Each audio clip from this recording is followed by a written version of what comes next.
Hello.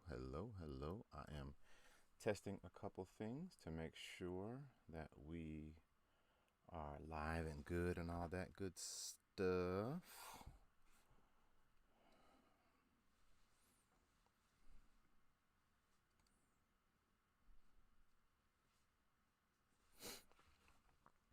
Let's see if we're good here. Are we set up? Happy New Year to everyone and all of you and all that good stuff. I am making sure that everything is transmitting. And I always have this issue of, you see people waiting to come in. And I understand that's a thing. But I guess for me, it's like, not that I don't believe in it or agree with it. I don't go live on a regular basis. Well, I go live, but not like this on a regular basis. So I never understand about, are you supposed to allow people to come in, or how long are you supposed to do that? And do you lose people if you haven't started talking, or what have you, or whatever, any of that good stuff. All right, but that seems to be running there.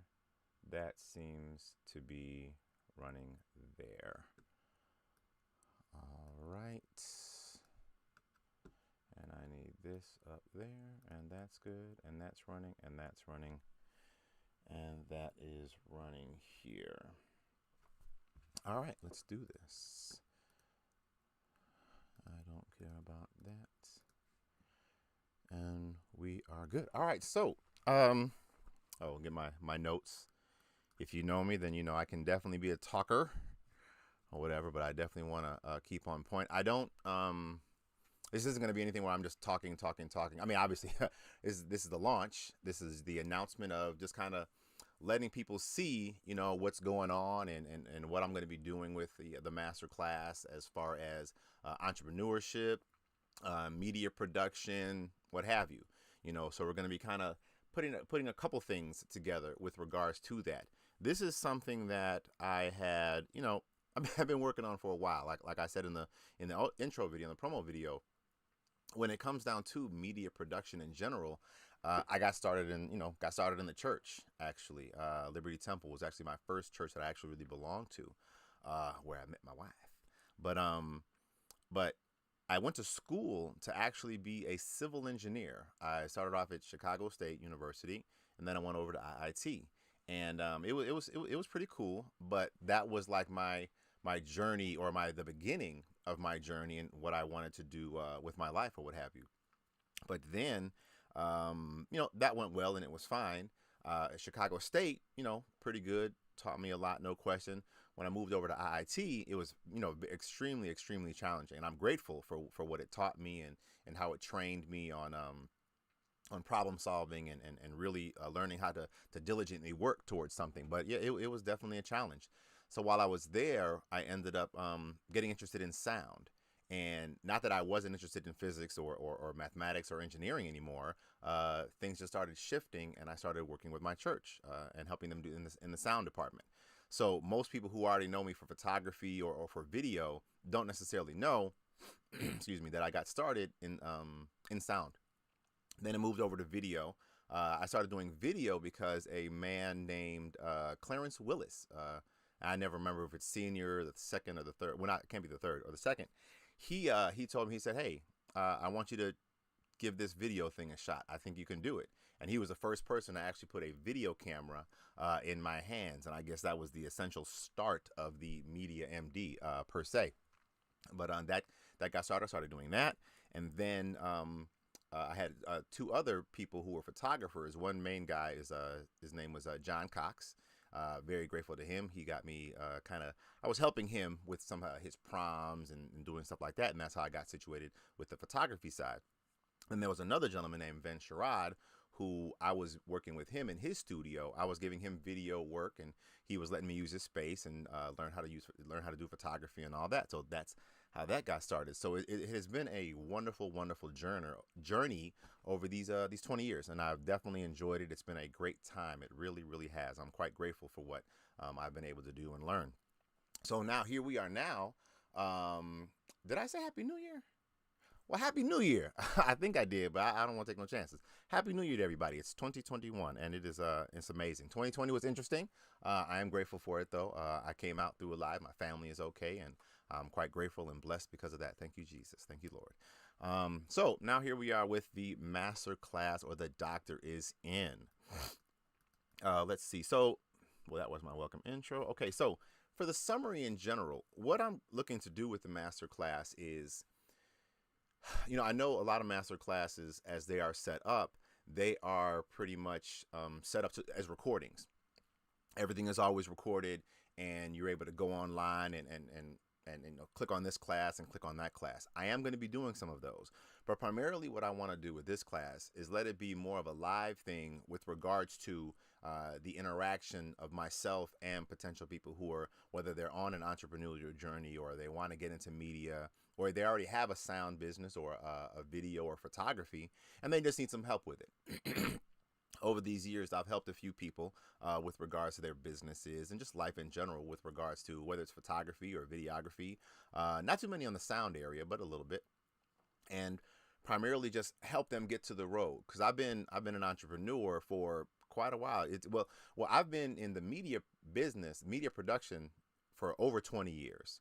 And with regards to specifically an entrepreneur, like it was my only job, that would probably be maybe a little less than 20 years, I guess, because Yolanda and I were married, and I was working at T-Mobile. If you saw the promo video, you already know this, but I was working for T-Mobile. I was part-time. I was doing that. I was doing Sam Ash. That's where a lot of my sound work was done, with Sam Ash Music. And then with where was I? Oh, with T-Mobile, that was my my main source of finances. And walked in one day. We had got a new manager. I walked in one day. Let me pause this. Walked in one day and was fired. Literally, just out of the blue. I wasn't gonna meet my quota. The manager who had just transferred in, he said, "Hey, you're not gonna meet your quota today." And I guess it was 2 months or whatever the ratio was. He said, "So we're letting you go." It was shocking. I was completely blown away. I ended up calling Yolanda. She had just dropped me off. I ended up calling Yolanda and said, "Hey, baby, I need you to come back around and pick me up." So that was very daunting, to say the least. But anyway, so as we were talking about that, I said, "Hey, what do you say we try this entrepreneurship thing? Let me just push forward in this, And she was gracious. She was wonderful in doing that. And it was rough a little times for a little bit, but we got through it, and I'm quite grateful that we did. So that was the start of my entrepreneurial journey. I got fired. And the whole thing about firing your boss and all that, I'm not going to get too much into that right now, but in general, that's the whole thing.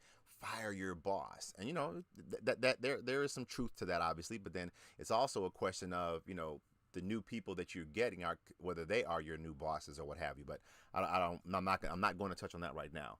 So that was how we did the sound. That was how we got to the video, and then that's how we got to the photography. Now, the entrepreneur side, as far as like I was saying, how I was getting fired, the main thing that I try to tell people is when you're thinking about entrepreneurship, when you want to do that, if you want to, fire your boss, or if you want to just do something that you love, that you're passionate about, to continue to go forward with, the main thing that you have to consider is, how much time am I willing to commit to this to get started? There are a few people who I know who have regular jobs, and I talk to them and help them with regards to, do they want to do this full time, or do they want to leave that and go to here? Be an entrepreneur. Now, for me, there's no other way, and I'm quite grateful that God has allowed me to be an entrepreneur this many years, to build up enough clients, to build up enough people who entrust me with their brand, with their content, to be able to actually pay me to do video, to do photography, to do sound, to do what have you.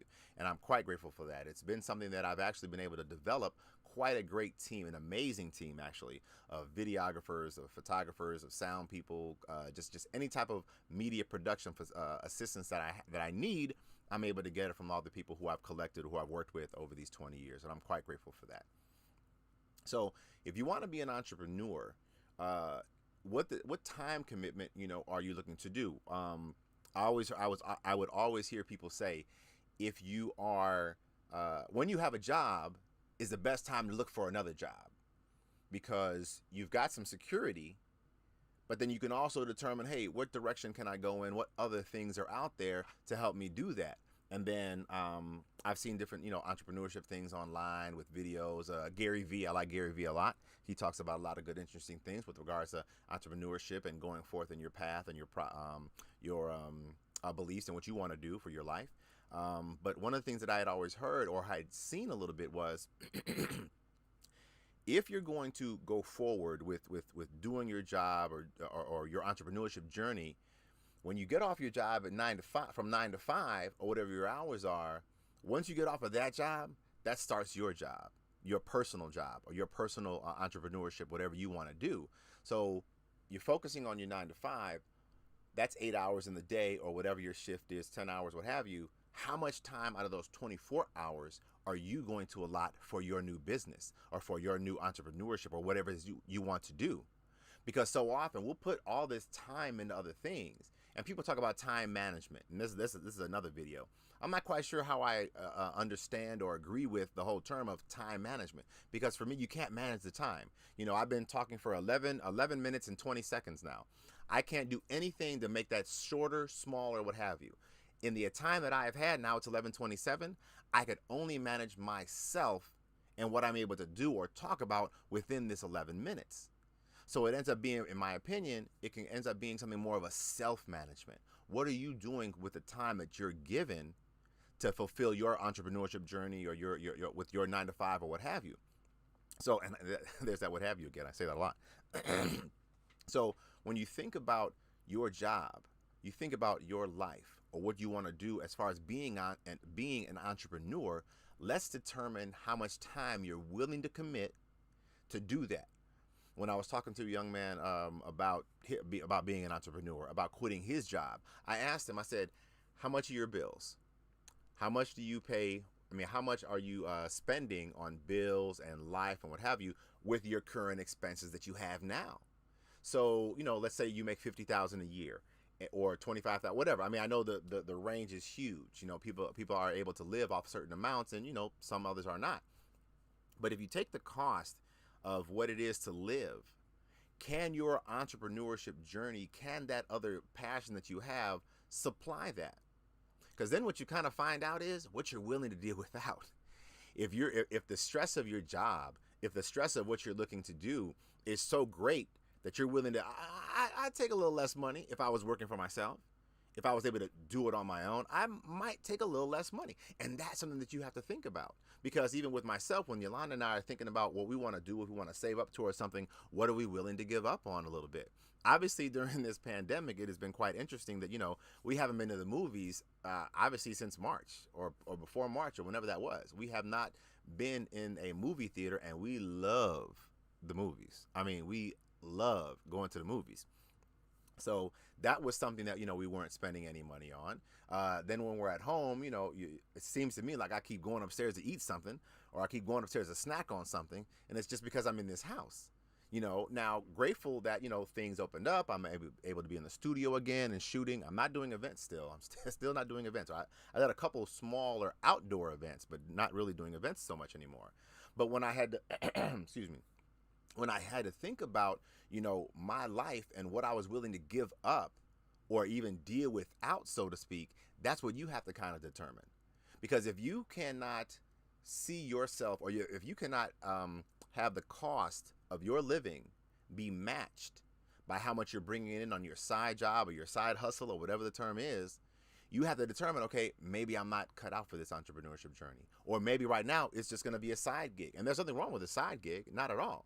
I was doing part-time at Sam Ash and part-time at T-Mobile. So there's nothing wrong with having two jobs. It's a question of, is the one job you love and the one job, not that you hate, but you're not too thrilled about. And that's what you can determine on your entrepreneurship journey. That's the best way for me to think about it is, you have your job here. What else can I do that I love that can bring in the finances to help supplement that, or even just help get rid of it over time? Because it is going to take some time. When I first started on this, it wasn't like, the next day we were rolling. It wasn't like the next day or even the next month or even the next year. There were some times where, hey, lights got cut off. We had no heat. It was really rough. And that, being fully transparent, but that was the very beginning of it. after I had got fired. But again, grateful that, things are wonderful now, and there's still more to come. I have not stopped or slowed down, not one bit. There is so much more to come. But that's what you have to think about for your entrepreneurship journey, so to speak, in a little bit. So, all right, so that was that. Want to be an entrepreneur, firing that. Okay, so now let's talk about brand content. So that's the other thing that the Dr. Zen is going to be talking about. So remember, this is just the launch. This is just me announcing, kind of, so to speak, what's going to be going on with regards to the class, how I'm going to do the class, and then also as it relates to the different topics, whether you're in media or you want to get in media, whether it's through sound, video, or photography, and then also if you just have a brand or a product that you're just trying to build. Do you have a brand? Is it a physical thing, or is it or are you the brand? Is your service the brand? What is it that you need to get out there to do more? Right now, what is one of the really huge things that people are talking about? It's content. Building your brand content through here, building your brand content through there, and whatever else. So when you're thinking of those things, that's what you kind of have to think about with regards to your entrepreneurship journey. If you let's say you have a product, let's say you I don't know. Oh well, I'm just gonna pick this up. So I got my AirPods here. Well, that's a bad example. Okay, all right. This is a case that I put all my my SD cards in and video cards and stuff like that or whatever. If you have a product, you have a physical product, and I think I probably paid like $10 for this or something like that on Amazon. If you have a physical product, how are people getting that product? How are people aware that you have this product? What are they doing? If this is your brand, if this is your service, how do people know that you've got it? Obviously, there's word of mouth, and there's family, grandma and auntie and all them, say, hey, you got to go see my baby. She got this, or buy this, or food. You're cooking. You're a cook. You make cakes or pies or what have you. The holiday season just ended, and it's probably crazy, stuff like that. Shout out to Brown Sugar Bakery. Amazing, amazing delights. And then right across the street, them lambs. But I digress. All right, so back to the product. How are you going to get this information or this thing into the hands, or I shouldn't say even into the hands, into the eyes of other people? You're looking me through, my camera right there, and then I'm online through here, transmitting to Facebook and to YouTube. And actually, the YouTube is just for me to record. I'm building up that channel. Again, building up content. So right now, you're looking through me through Facebook or through I don't think through my website, just through Facebook or YouTube. So how are you going to capture that product, capture your brand, capture your case that you want to sell to somebody? How are you going to capture that and allow the world to see it? Because obviously, the world is so small now with regards to the internet, with regards to anything, social media, what have you, cell phones, all this other kind of stuff. You're going everywhere, absolutely all over the place. So you are not even close to being limited to your city, your area code, your zip code, whatever.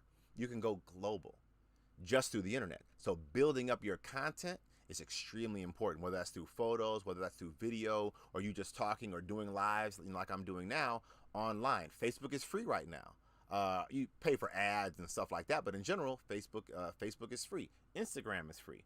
The internet is free with regards to whoever you're paying, your provider, internet provider, what have you. But just like at the library, it's free. Well, we're not going to libraries too much on it, but anyway.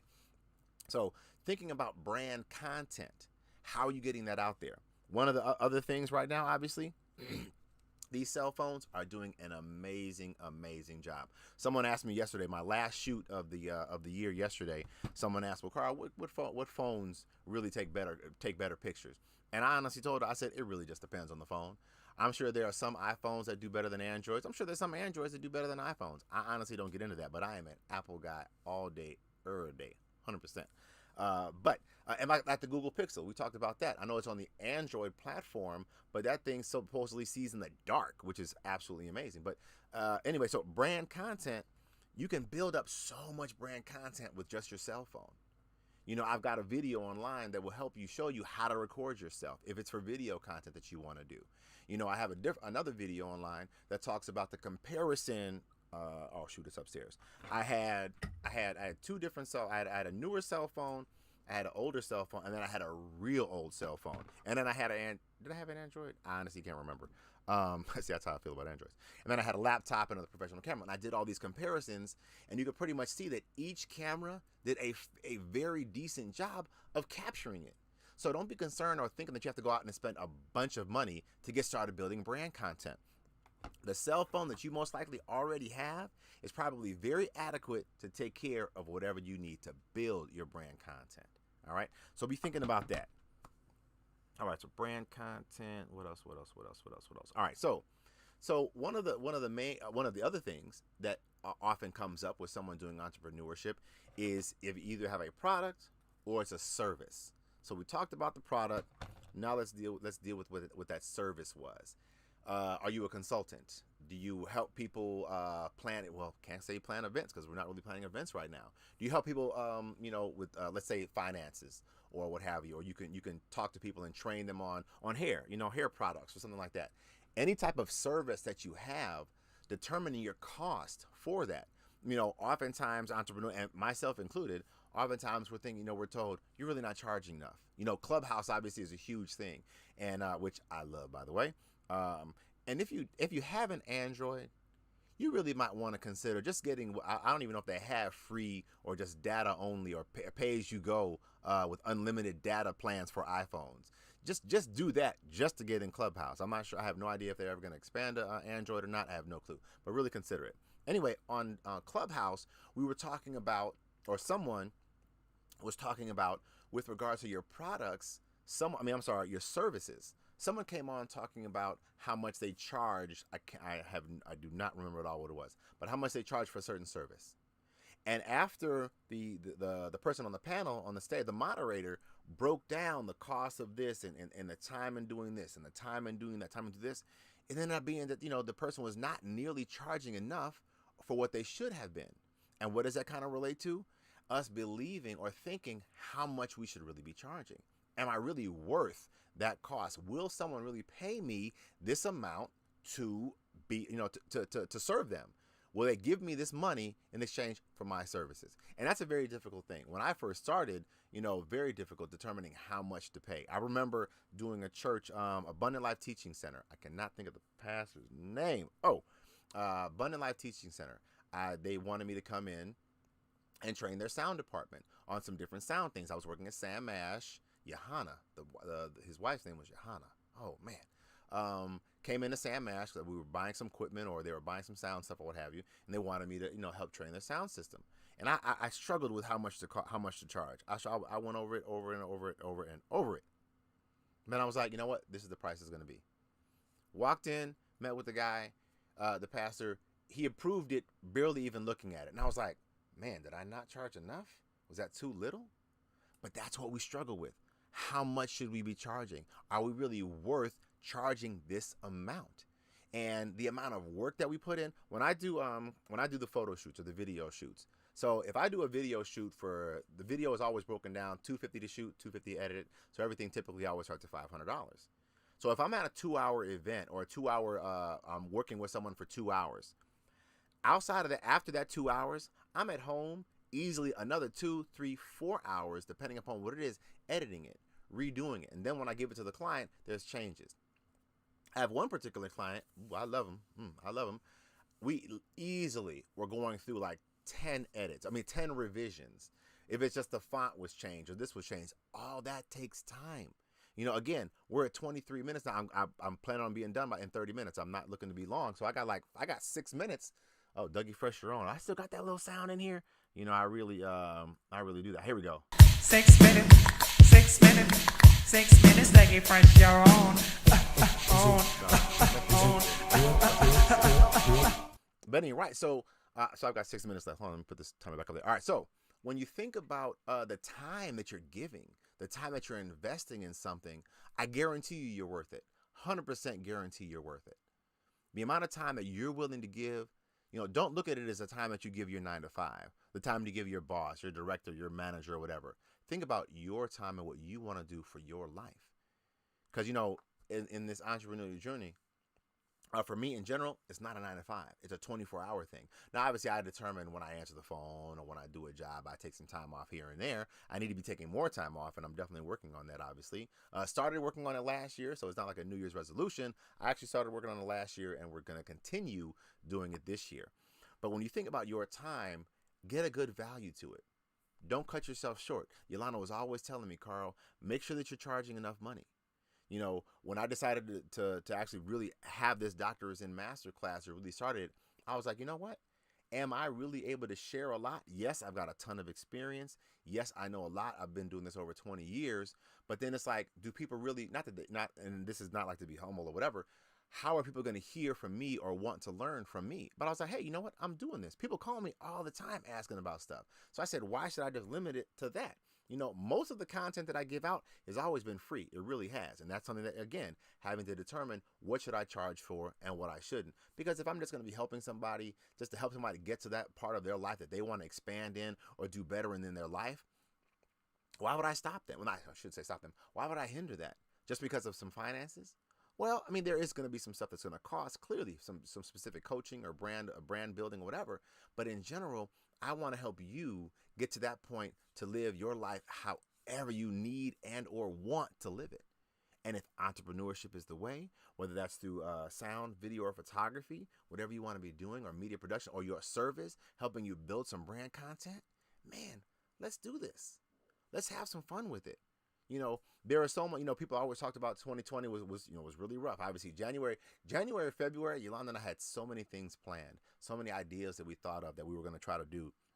Some things we still were able to go in, but obviously March 15th, we remember it. We were in Patio's restaurant in Orland, eating some ribs and shrimp and stuff. We had some friends with us, and we saw on the TV, they've always got TVs going on. So on the TV, they're talking about, shutting down this and shutting down that. And one of the managers of the restaurant walked by and we were talking. He's like, yeah, we got to shut down. I'm like, wow. Like I said, I believe that was March 15th, the last time we were like regularly out. And then we were shut in. So from March to now, or March to, March, April, May, June, we thought about a lot of things, planned a lot of stuff to determine what we were going to do with our lives to make new or plan for this new normal that we have. Everybody's talking about that. And yes, I know, I don't necessarily know or think whether the COVID will go away completely, but we do have a new standard of living because in general, not everybody is safe. We're talking about washing our hands and stuff like that. I'm relatively, well, not relatively, I'm clean. I wash my hands. I try to stay as clean as possible, not being so dirty or what have you. But then when you go into these restaurants, everybody have all these masks on. I'm kind of glad for it. I thought about it. Outside of COVID, because when people are talking, they're kind of spitting on everything, or the part, like as I'm talking right now, particles are flying everywhere. Well, the same thing is when people are making your food or preparing your food or what have you. But anyway, so that's something else. I'm sorry. So like I said, we have a new normal here. How are you going to adjust your brand, your service, your product, your entrepreneurship to adjust to this new normal? What are you doing? How are you going to build that? And how are you going to expand on what you currently have? So that was the gist of what I had today. Just to welcome and a little intro. I wanted to keep it under 30 minutes. We're at about 28 minutes right now. So that is pretty much it. So you can visit my website, themediamd.com. Let me go ahead and put that up here. I should have had this already typed out. I am sorry. themediamd.com. All right. Oh, not over my face though. All right. So you can go there. I have two different things that you can fill out for. It's actual, masterclass link that you can do that. Or if you just want to do a brand checkup, you can do that on the website as well. There's a checkup button and then there's a masterclass button. I want to thank you so much for taking the time, whatever time it is, whether you watch a little bit with me live or you're watching this as a rebroadcast or what have you. Good morning, good evening, good night, whatever that. No, good morning, afternoon, and evening. I got that from the Truman Show. But it's a very good movie. And that's pretty much it. Let me just stop rambling. That's pretty much it. I hope you have an amazing day. Happy New Year to you. Great things to come. You need some help on the journey? Let's go. Let's take a ride. Let's have some fun with it. Have a great day. All right. Pretty good. Finish.